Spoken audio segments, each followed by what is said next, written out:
나를 능하게 하신 예수라는 제목으로 오늘 은혜를 함께 나누겠습니다. 우리가 지난주에 바울이 직분을 받고 사명을 받은 것에 대해서 감사했다 하는 말씀을 드렸어요. 왜 이렇게 크게 감사했어요? 자기가 죄인이라는 것을 크게 깨달았기 때문에 감사가 커졌다 하는 말씀을 드렸어요. 그러니까 용서받은 것이 클수록 감사도 커지는 거죠. 헌신도 커지는 거죠. 그 다음에 또 하나 감사가 커질 수 있는 이유는요. 내 믿음이 커질수록 그리고 은혜의 깊이가 깊어질수록 감사는 더 커진다 하는 말씀을 드렸어요. 하나님께서 우리에게 사명을 주시고 직분을 주신 것 은혜라고 말씀드렸어요. 포도원 일꾼의 비유 말씀드리면서 왜 우리에게 직분 주시고 사명 주신 거예요? 복 주시려고, 은혜 주시려고. 근데 그거를 까먹으면 원망하고 불평하는 거고 그 주님의 마음을 알면 감사하게 된다 하는 말씀을 드렸어요. 오늘 이제 같은 본문인데 또 다른 말씀을 좀 나누려고 해요. 12절 중심으로 말씀을 보겠습니다. 우리 12절 다시 한번 같이 봉독할게요.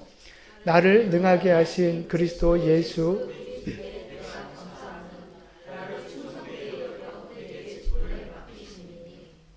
아멘. 바울이 자기에게 직분 주신 주님 앞에 감사하고 있는데요. 그 주님을 지금 어떤 분이라고 소개하고 있어요? 그죠? 네, 맞아요. 지금 두 가지로 표현하고 있는데 첫 번째가 나를 능하게 하신 분, 그리고 두 번째가 나를 충성되이 여겨주신 분, 이렇게 두 가지로 좀 예수님을 설명하고 있어요. 오늘 그 두 가지를 가지고 말씀을 좀 나누려고 합니다. 첫 번째, 나를 능하게 하셨다.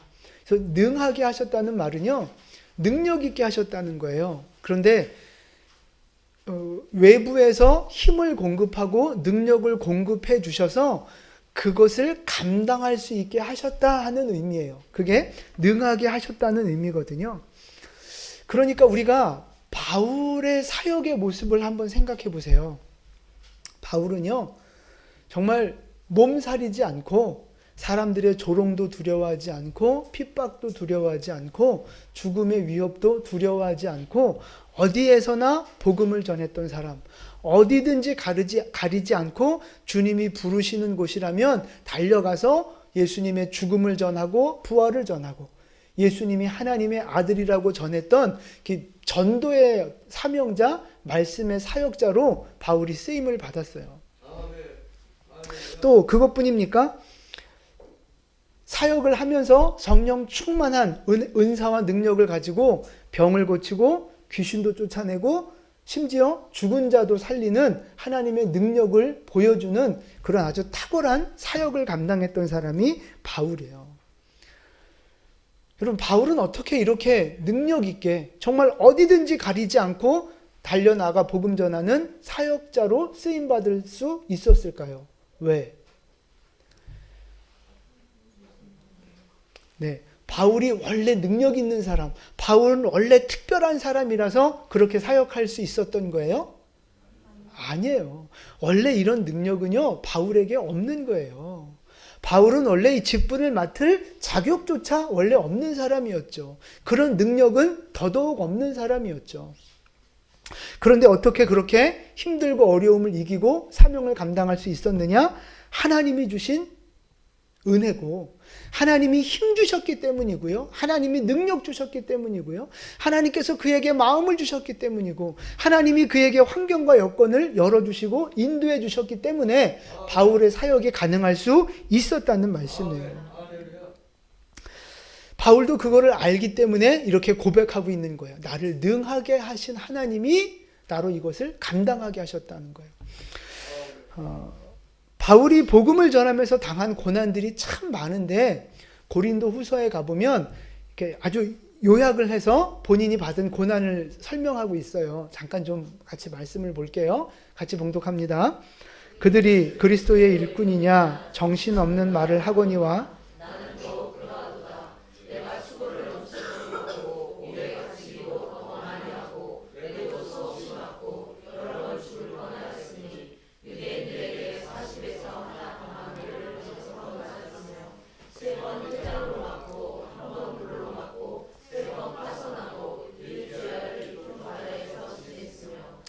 여러 번 26절 계속해서요. 여러 번 여행하면서 강의 위험과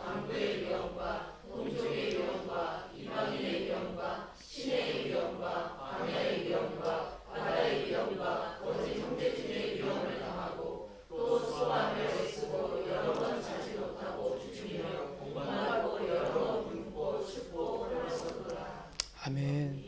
바울이 당한 고난을 그냥 요약해 놓은 거예요. 감옥에 가고 죽음의 위협을 수없이 많이 넘기고 매도 많이 맞고 먹지도 못하고 굶주리면서 더울 때는 더위에 노출되고 추울 때는 추위에 노출되면서 힘들고 어렵게 이 사역의 길을 걸어간 사람들이에요. 근데 이게 요즘 문화 속에서 이게 저 고난이 와닿지 않아서 제가 이걸 요즘 상황에 선교를 한다면 어떤 고난이 있을까를 한번 이렇게 생각해서 한번 바꿔봤어요. 먼저 바울이 매 맞은 게 뭐냐면 40에 하나 감한 매, 그러니까 39대를 몇 번 맞았어요? 5번을 맞았어요. 그리고 태장이라고 하는 건 몽둥이 찜질이거든요. 그거를 3번 맞았고요. 또 돌에 맞은 것도 1번이에요. 그러니까 요즘 말로 말하면 전도하러 다니다가 테러를 당한 거죠. 테러를. 그래서 진짜 나를 죽이려고 사람들이 돌을 던지고 칼로 찌르고 뭐 이런 어떤 위기를 당한 거예요. 근데 그냥 혼내키려고 때리는 수준하고요, 죽이려고 때리는 거하고는 근본적으로 달라요. 근데 바울이 매맞은 건요, 죽이려고 때린 거거든요. 그리고 실제 기절했었어요. 죽은 줄 알았어요. 그래서 버리고 갈 만큼, 바울의 시체를 버리고 갈 만큼 바울은 그렇게 심하게 얻어맞았단 말이죠. 그랬는데 기적처럼 살아난 거예요. 죽은 줄 알았는데 기적처럼 살아난 거죠. 그런 일들이 여러 번 있었다는 거예요. 그러니까 폭행당한 것만 5번, 태장 맞은 것만 3번, 또 돌에 맞은 게 1번, 몇 번 고비를 넘긴 거예요. 9번이죠, 9번. 9번 고비를 넘긴 거예요. 그리고 배를 타고 다니다가 3번 파손했다 그랬어요. 3번. 그래서 일주일을 깊은 바닷속에 있었다 고백하고 있거든요. 그러니까 요즘 말로 말하면 선교지에서 차 타고 가다가, 아니 비행기 타고 가다가 사고가 난 거예요. 그러니까 자동차가 충돌 사고가 나서 차가 반파되거나, 아니면 선교지는 길이 굉장히 안 좋고 험한데 낭떠러지로 굴러 떨어진 거죠, 차가. 그래서 정신 차려 보니까 막 팔 부러져 있고 다리 부러져 있고 막 옆에 사람들 죽어 있고 막 이런 상황들. 비행기가 추락해서 뭐 바다에 이렇게 추락해서 뭐라 그래, 그걸 이제 뭐 표류하고 뭐 조난당하고 이제 뭐 이런 상황들이 실제로 벌어진 거예요. 그리고 사람들한테 오해를 받아서 매를 맞기도 하고 때로는 이렇게 감옥에 갇혀서 고문을 당하기도 하고, 또 뭐 이렇게 요즘 필리핀이나 뭐 이런 데 오지에 같은 데 가면 정말 이렇게 뭐 물자를 공급받기 어려운 데도 있거든요. 그런 데 가면 굶어야 되는 거예요. 보급받을 수 없으면 그냥 굶어야 되는 거예요. 보호받지 못하는 거예요. 거기서 원주민, 식인종 뭐 이런 사람들을 만날 수도 있고, 요즘은 또 한인들 상대로 테러 뭐 이렇게 금품 뺏으려고 하는 강도짓도 많고 그러거든요. 그런 이런저런 이유로 생명의 위협을 많이, 그런 고비들을 많이 겪게 되는 거죠. 여러분 생각해 보세요. 여러분 같으면, 바울은요 지금 이런 상황들을 겪으면서도 계속 지금 선교의 사역을 감당하고 있는 거잖아요. 근데 만약 이런 일들이 오늘 우리에게 벌어진다고 생각해 보세요. 만약에 한국 교회에서 선교 나갔는데 막 사람들이 사고 나서 죽고 막 테러 당해서 막 순교하고 막 감옥에 갇히고 외교적인 문제가 발생하고 이러면 한국 교회가 그래도 선교 나갈 것 같으세요? 과연 그럴까요? 한국 교회를 떠나서 만약에 우리 교회에서 이제 선교를 나갔어요. 이제 가끔 나가니까 선교를 나갔어요. 근데 거기에서 우리는 막 지난번 나가서 코로나만 걸리고 막 힘들고 그랬어도 이렇게 막 어려워하고 막 그랬는데 선교 나갔다가 도난을 당했다. 아니면 크게 사고 나서 중환자가 돼서 지금 병원에 입원해 있다. 이런 일이 벌어졌다 그러면, 아니면 뭐 그 테러 단체에 납치가 됐다. 그럼 여러분 다음에 또 선교 나가실 거예요? 그래도 나가시겠어요?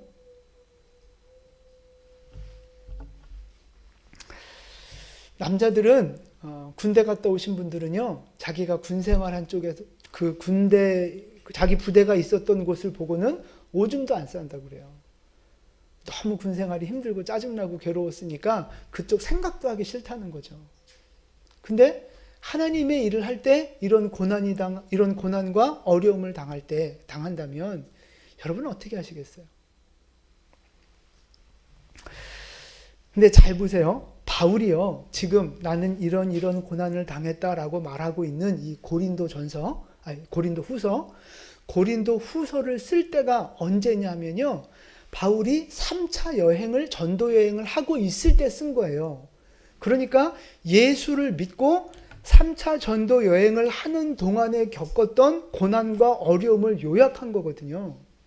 그런데 오늘 지금 이 디모데 전서를 쓰면서 디모데를 격려하는 요 시점은 언제냐면 4차 전도 여행 마무리쯤 될 때예요. 그러니까 3차 여행이 끝나고 나서 감옥에 들어갔거든요. 감옥에 들어갔다가 다시 석방이 됐을 때 다시 4차 여행을 시작을 한 거예요. 그 스페인 쪽, 서바나 쪽을 돌면서 다시 선교 여행을 시작한 거거든요. 근데 여러분, 그 3번의 전도 여행을 1차, 2차, 3차를 하면서 지금 얼마나 많은 고난을 겪었는지를 봤잖아요. 경험했잖아요, 바울이. 근데 여러분, 그나마 그 소아시아 지역, 에베소 교회 있고, 그 라오디게아 교회 있고, 이제 그런 교회들이 세워진 소아시아의 전도 여행을 가는 건 그나마 괜찮아요. 왜? 이미 이제 교회가 세워졌으니까. 힘들게 수고했지만 이미 교회가 세워졌기 때문에 그래도 가면 환영해 주는 사람이 있고 밥은 얻어먹을 수 있고 그래도 조금은 안전이 보장됐으니까 1차, 2차, 3차, 4차, 5차 뭐 계속 갈 수 있어요. 힘들어도. 그런데 감옥에 갔다가 나온 이 바울 사도가 어디로 전도 여행을 떠나요? 스페인으로, 서바나로 떠났다고요. 거기는 복음의 풀무지예요. 아무도 예수 믿는 사람들이 글쎄 모르겠어요. 얼마나 있었을지. 그러나 본인이 개척해놨던 소아시아 지역에 비하면 거기는 복음의 황무지와 같은 곳이라고요. 거기 가서 또 얼마나 많은 고난을 당하고 오해를 당하고 어려움을 당했겠어요. 지금 그 이야기는 아까 그 고린도 후서 말씀에 없어요. 그러니까 이 4차 여행을 하면서도 수많은 고난을 겪었을 거란 말이죠. 그러니까 고린도 후서를 기록할 때에 그 때가 AD 한 50년 중반쯤 돼요. 근데 오늘 디모데 전서를 쓰고 있는 지금은요, 60년대 초중반쯤 되거든요. 그러니까 짧게 잡으면 한 6년, 길게 잡으면 한 10년 정도 시간이 지난 거예요. 그러니까 고린도 후서에서 나 이런 고난을 당했다라고 쓴 지 한 6년에서 10년 정도 시간이 지났는데 바울은 지금 여전히 뭐 하고 있어요? 여전히 전도여행 하고 있는 거예요. 여전히 복음 전하는 일을 하면서 다니고 있는 거예요. 그렇게 고생을 했는데, 그렇게 죽을 고생을 했는데, 그렇게 많은 어떤 어려움들이 있었는데, 그렇다고 해서 바울이 포기하거나 멈춘 것이 아니라 여전히 순종하고 있고 여전히 충성하고 있는 거예요. 그런 고난을 당하면서도 여전히 복음을 전하는 순종의 길을 걸어가고 있다는 말씀이에요. 여러분, 바울이 계속해서 이렇게 사명의 길을 걸어갈 수 있었던 이유가 뭘까요?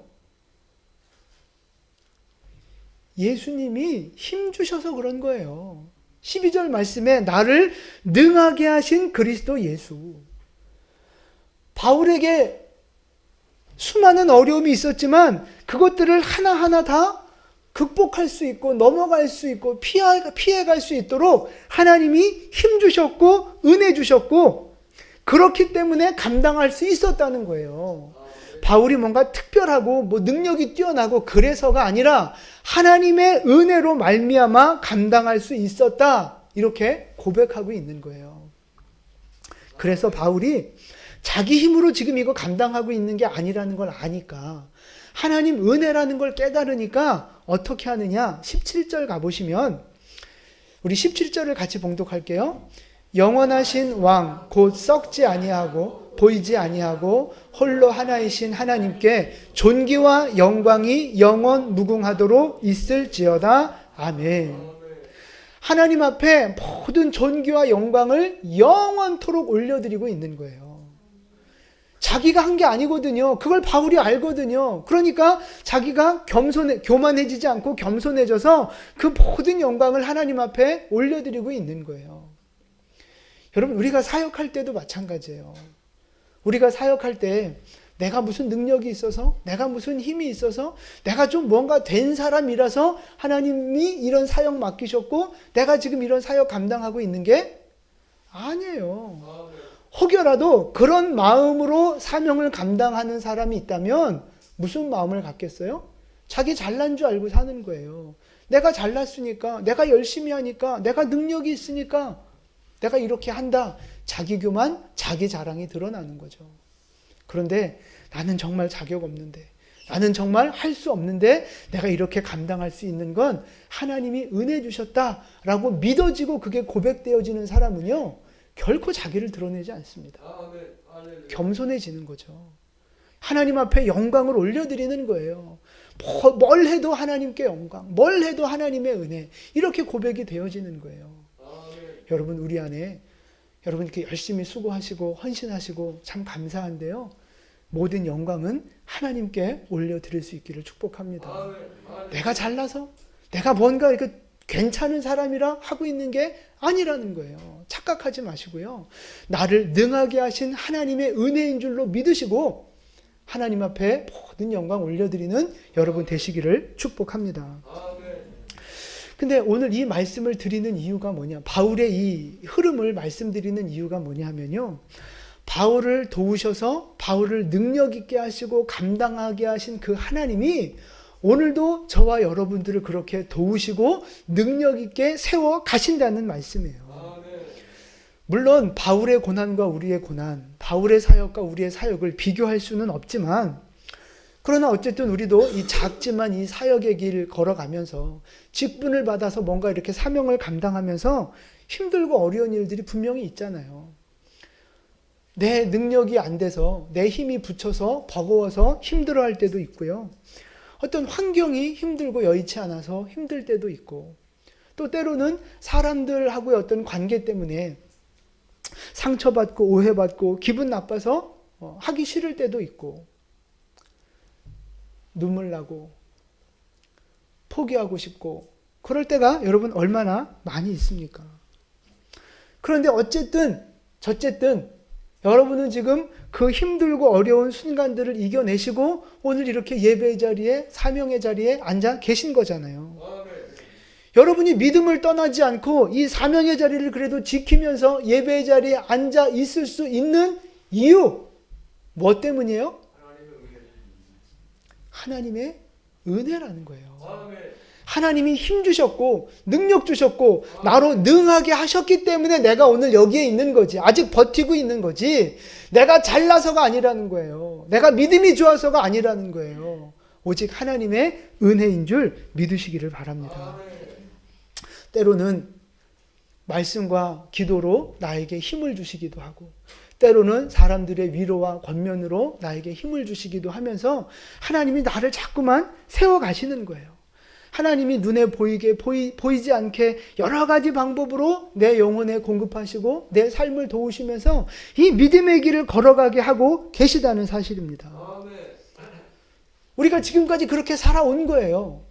그리고 앞으로도 마찬가지죠. 앞으로도 우리가 어떤 고난을 당할지 몰라요. 그런데 중요한 건 뭐냐면 그 고난도 하나님이 감당하게 하실 거라는 거죠.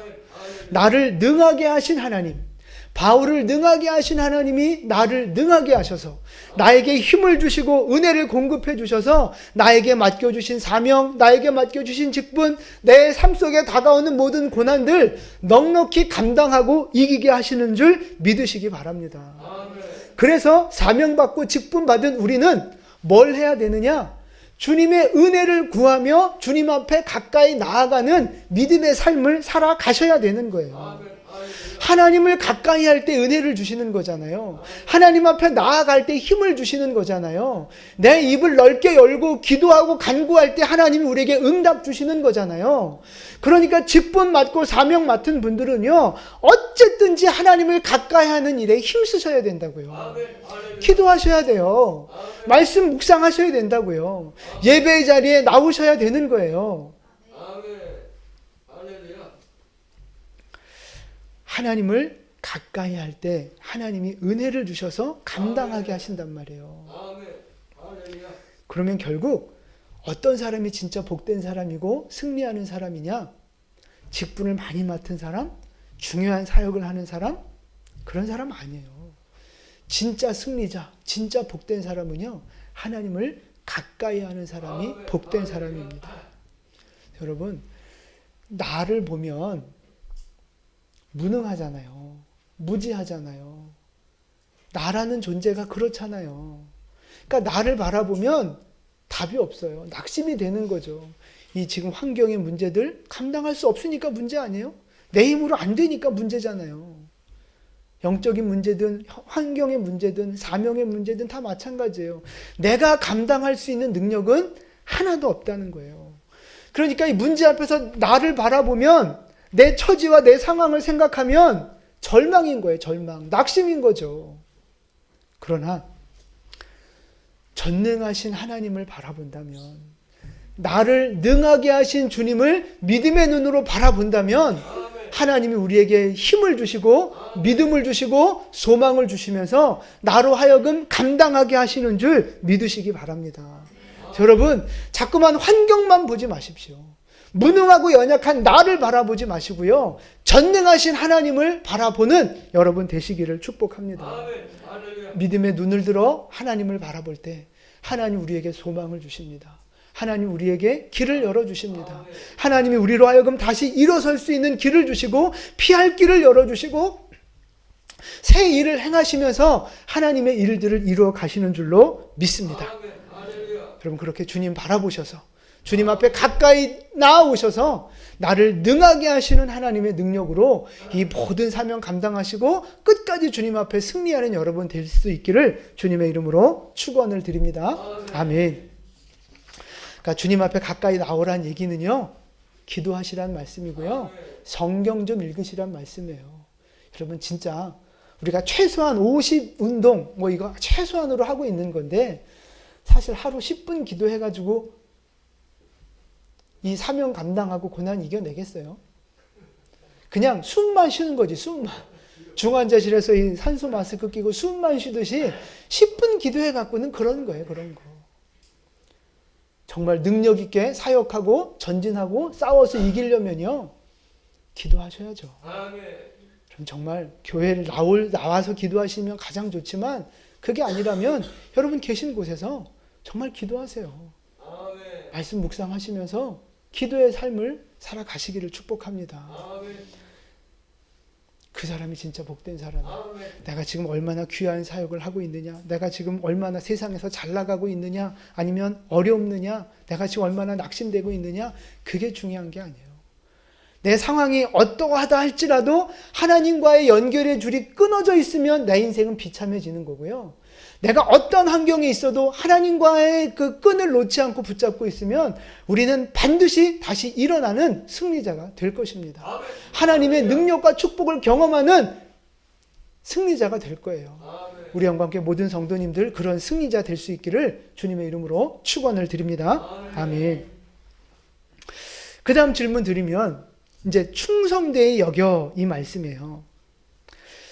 하나님께서 바울한테요, 왜 능력을 주셨어요?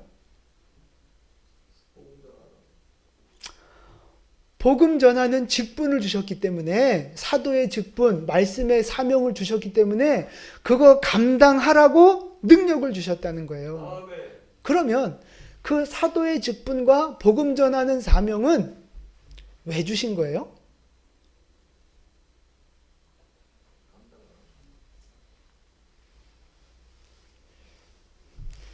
제 얼굴 본다고 답이 나오는 게 아니고요. 말씀을 보면 답이 나와요. 12절 보세요. 중간에 내가 감사함은 나를 충성되이 여겨 내게 직분을 맡기셨다는 거예요. 충성스럽게 여겨서 직분을 맡기셨다는 거예요. 그러니까 하나님이 바울을 능력 있게 하신 이유는요, 직분을 주셨으니까 이 직분 감당하라고 능력을 주신 거예요. 직분은 왜 주셨느냐? 충성스럽게 인정받았기 때문에 직분을 주셨고, 그 직분을 감당하라고 능력을 주셨다는 거예요. 그러니까 시작점이 어디예요? 충성스럽게 여김을 받았다는 것이 출발점이 되는 거예요. 그럼 이제 우리를 한번 생각해 보세요. 여러분 직분 받으셨고 사명 받으셨잖아요. 교회에서 보이는 직분들, 집사, 권사, 안수집사, 또 목회자, 이렇게 직분 주셨어요. 또 그것뿐만 아니더라도 모든 부름받은 성도에게는요, 사명이 있어요. 성도의 직분이 있다고요. 섬김의 직분, 섬김의 사명, 사랑의 사명, 하나님과 세상을 화목하게 하는 그 사명, 그 직분을 하나님 우리에게 다 주신 거예요. 교회적인 직분이 있든 없든 상관없이 우리 모두는 다 직분자고 사명 맡은 자라고 하는 사실입니다. 그러면 보세요. 하나님은 충성스럽게 여기시는 사람에게 직분을 주시고 사명을 주신다 하셨는데, 여러분에게 직분과 사명을 주셨으니 여러분은 충성스러운 사람 맞습니까? 너무 뻔뻔하신 거 아니에요? 여러분 충성스러운 사람 맞습니까? 충성스럽게 사역하고 계십니까? 물론 그럴 수도 있죠. 아니 꼭 뭐 그러는 게 아니라, 그런 사람도 있어요. 좀 이따 말씀드릴 거예요. 그러니까 최선을 다해서 충성하는 사람도 있어요. 근데 그렇지 않은 사람도 있잖아요. 뭐 저부터 해서 별로 이렇게 충성스럽지 못해요. 그런데도 직분을 주시고 사명을 주셨어요. 그런 분들이 더 많을 거예요. 여러분 그렇게 충성스럽지 않잖아요. 제가 볼 때 저분 좀 부족해. 근데 분명히 직분 주시고 사명 주셨거든요. 뭐예요? 예수님이 우리를 잘못 보신 거예요? 우리를 잘못 판단하신 거예요? 충성스럽게 여겨서 직분을 맡기셨다는 말씀은요, 그래서 우리가 두 가지 측면에서 봐야 되는데, 첫 번째는 뭐냐면요, 진짜 충성스러운 사람들이 있어요. 우리 맹집사님처럼. 오늘 말씀을 보면 바울도 그렇게 충성스럽게 인정받아서 직분을 맡은 사람. 또 누가 있겠어요, 성경에? 다윗도 그런 사람이고요. 욥도 그런 사람이에요, 욥. 여러분 심지어 욥은요, 얼마나 하나님 앞에 인정을 받았는지 하나님이 그 사탄 앞에서 욥을 막 자랑해요. 너 내 종 욥 봤어? 야, 이런 사람 없어 하고 하나님이 마귀한테 욥을 막 자랑한다니까요. 그렇게 충성되고 신실한 사람, 그게 욥이었어요. 성경에 그런 정말 충성스러운 사람들이 있습니다. 정말 바라기는요, 저를 비롯해서 우리 영과 함께 모든 성도들이 이렇게 진짜 충성된 하나님의 일꾼 되기를 소망합니다.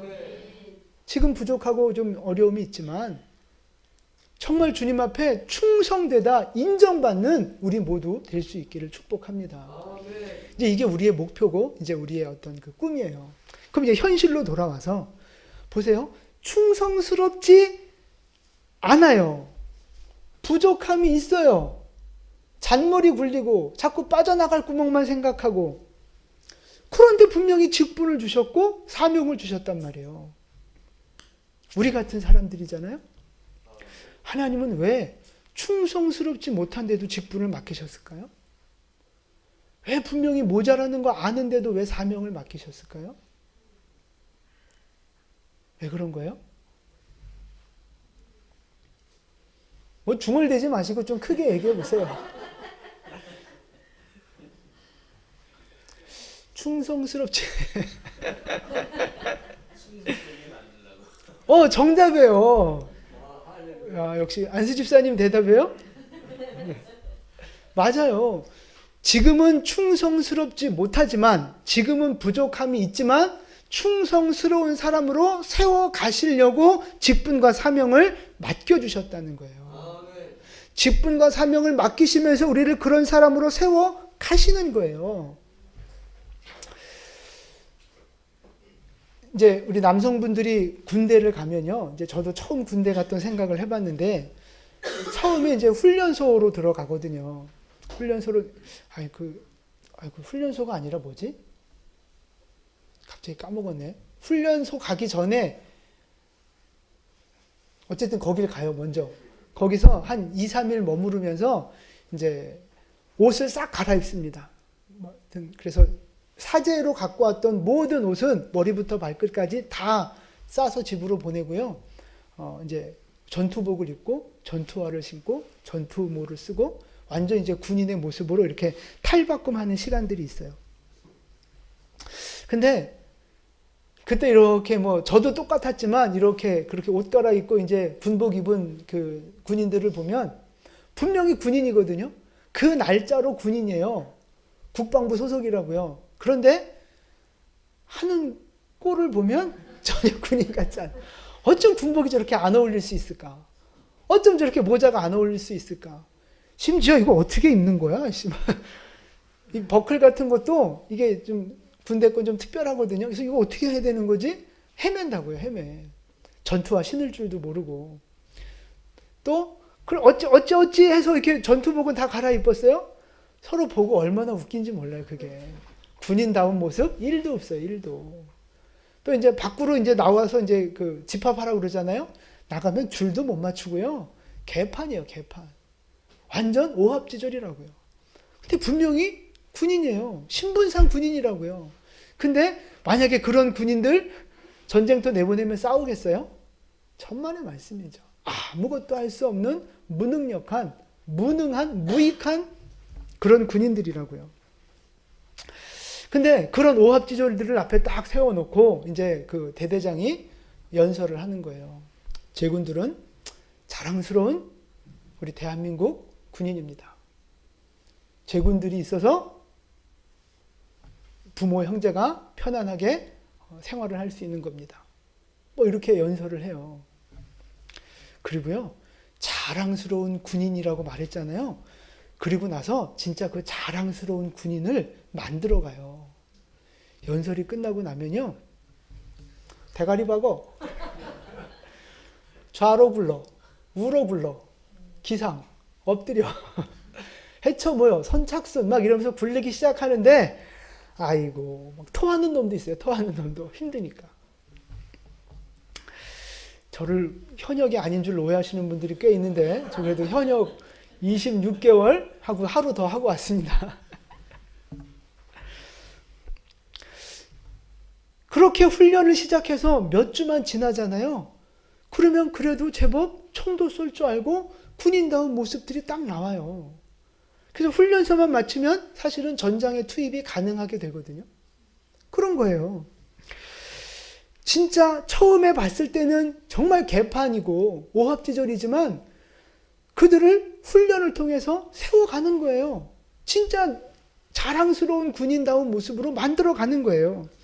영적인 사명자도 그렇게 만들어가는 거라고요. 영적인 사명자도.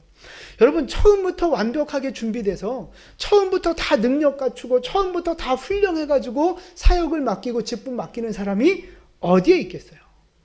아무도 없어요. 처음에는 다 오합지졸 같은 사람들이라고요. 아까 바울도 그랬지만 바울이라고 처음부터 다 준비된 사람이었겠어요? 그 사람도 과정이 있었단 말이에요. 과정이. 성장해가는 과정. 오늘 우리도 마찬가지예요. 처음에 예수님 믿고 교회 왔을 때 오합지졸이지 뭐겠어요, 그게. 성경을 알아요. 교회의 질서를 알아요. 하나님의 섭리를 알아요. 뭘 알아요, 뭘. 아무것도 모르지.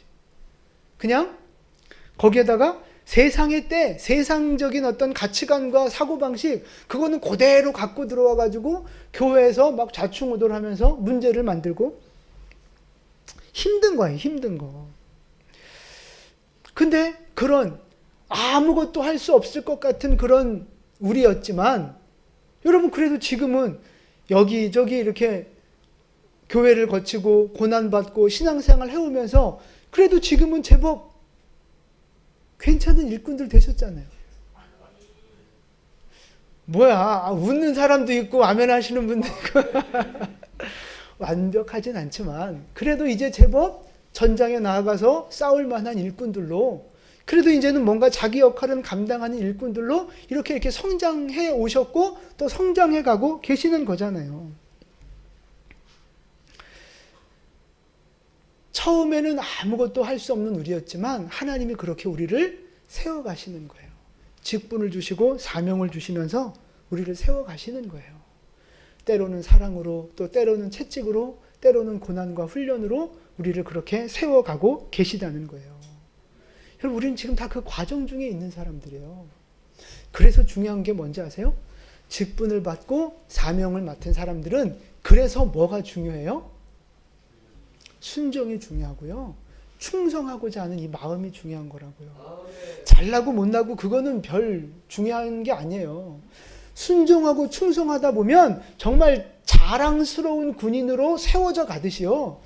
우리도 순종하고 충성하다 보면 지금의 나의 모습과는 비교도 할 수 없을 만큼 강하고 능력 있는 하나님의 일꾼으로 세워져 가는 거예요.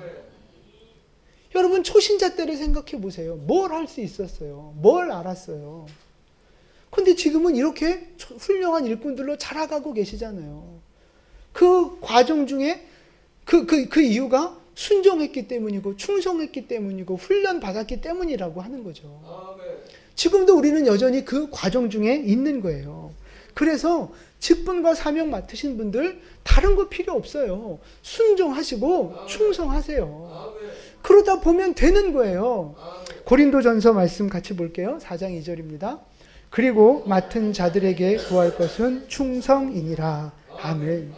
직분을 맡고 사명을 맡은 자들에게는 충성하십시오 라고 요구하라는 거예요. 여러분, 순종하고 충성하고 같은 거예요? 다른 거예요? 같아요? 달라요? 다르지만 같아요. 달라 보이지만 사실은 같은 거예요. 순종하는 사람은 뭐도 해요? 충성도 해요. 근데 충성하지 않는 사람은, 그러니까 순종하지 않는 사람은 충성하지 않아요. 근데 이런 경우도 있어요. 순종은 하지 않아요. 근데 충성은 하는 사람이 있어요. 그럴 수 있어요? 없어요? 있어요. 그러니까 자기 열심으로 열심히 하는 거예요.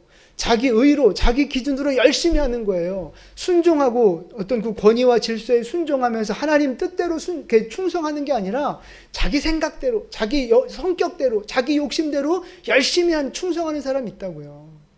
그럼 안 되는 거예요. 그래서 중요한 것이 직분과 사명 맡은 분들은요, 순종하셔야 되고 순종을 따라 충성하셔야 되는 거예요. 맡은 자들에게는 충성을 요구하라 말씀하셨습니다. 여러분 지금 다 교회의 직분을 맡으셨잖아요. 성도의 직분, 집사의 직분, 권사, 안수 집사의 직분, 또 목회자의 직분, 우리에게는 다 직분과 사명을 하나님이 맡겨주셨어요. 그럼 여러분 보세요. 교회에서 직분자를 세우는 이유는 왜 세우는 거예요?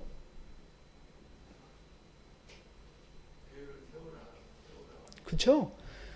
섬김을 받으라고 뭐 대우해 주라고 직분 세우는 게 아니에요.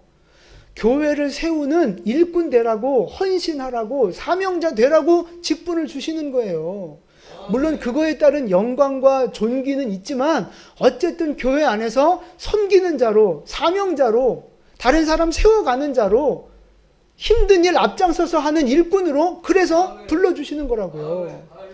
여러분 직장에서 과장되고 부장되고 이사되고 이런 거 왜 세워요? 왜 직급을 줘요? 그냥 월급도 많이 주지만 괜히 많이 줘요? 일하라고 그 교회를 아니, 그 회사를 세우라고 직분 주는 거 아니겠어요? 교회도 마찬가지예요. 왜 집사 세웠어요? 왜 권사 세웠어요?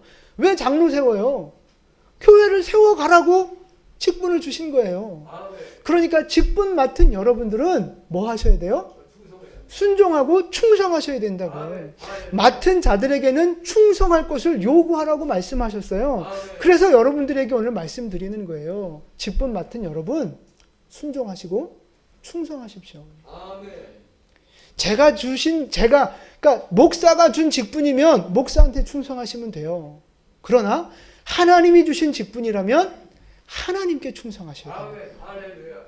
하나님 앞에서 하나님 보시기에 충성스러운 모습으로 사셔야 된다는 거예요. 집사님들, 권사님들 충성하고 계십니까? 집사답게 교회를 섬기면서 발로 뛰면서 교회를 세워가는 그 집사의 직분 충성하고 계시느냐고요. 권사님들, 권사답게 성도들을 세우고 낮아지고 섬기면서 기도자로 중보자로 서가면서 그 권사의 직분을 감당하고 있느냐고요.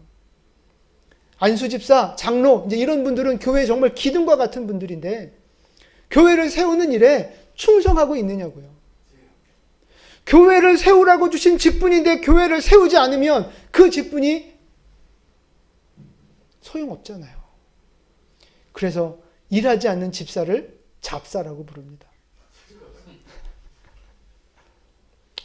하나님이 우리에게 직분 주셨고 충성하라 하셨어요. 여러분, 충성하는 여러분 되시기를 축복합니다. 아멘. 정말 충성하세요. 아멘. 하나님이 주신 직분이고 그 직분에 대해서 하나님이 심판하실 거예요. 아멘. 하나님 앞에 두렵고 떨리는 마음으로 충성하는 여러분 되시기를 축복합니다. 아멘. 충성하라고 요구하면 좀 부담 가지실 수 있지만 하나님 우리에게 직분을 주시고 충성하라고 요구하시는 이유는요, 크게 두 가지예요. 하나는 상 주시려고요. 복 주시려고 우리에게 직분 맡기신 거예요. 지난주에 말씀드렸잖아요. 우리에게 복 주시려고 직분 맡기시는 거라니까요. 복 주시려고 사명 맡기시는 거예요. 그리고 또 하나는요, 그 직분을 통해서 우리를 훈련시키시고 성장시켜 가시는 거죠. 그래서 충성스러운 사람으로 만들어 가시려고, 나를 성장시켜 주시려고 하나님 우리에게 직분을 주셨다는 거예요. 그래서 결국 결론은 하나예요. 내게 맡겨주신 직분에 순종하고 충성하는 사람은요, 영적인 복, 육적인 복을 받게 되는 거예요. 그게 하나님의 계획이라고요. 여러분, 직분과 사명 힘들게 느껴질 수 있지만 축복의 기회인 줄 믿으시기 바랍니다. 축복의 기회예요. 힘껏 충성하시고요. 여러분 힘껏 헌신하시고요. 하나님 나라 위에 쓰임받는 여러분 되시기를 축복합니다. 내 육신 먹고 살려고, 내 육신의 문제 해결하려고는 우리가 정말 열심히 애쓰고 수고하고 노력하잖아요. 근데 내 영혼을 심판하실 하나님 앞에서, 내 영원한 생명, 영광을 주실 그 하나님 앞에서는 여러분 얼마나 충성하고 계십니까? 얼마나 그 영적인 직분에 신실한 모습으로 순종하고 계십니까? 하나님 앞에서 순종하고 충성하셔서 하나님 앞에 큰 상급 받으시고요. 또 오늘 그 17절에 바울이 모든 영광 주님 앞에 올려드렸던 것처럼 그렇게 정말 주님 앞에 영광 올려드리는 우리 인생 됐으면 좋겠어요. 우리 영광교회 모든 성도님들 정말 그런 이 바울처럼 쓰임받는 하나님의 일꾼들 되실 수 있기를 예수님의 이름으로 축원을 드립니다. 아멘. 기도하겠습니다.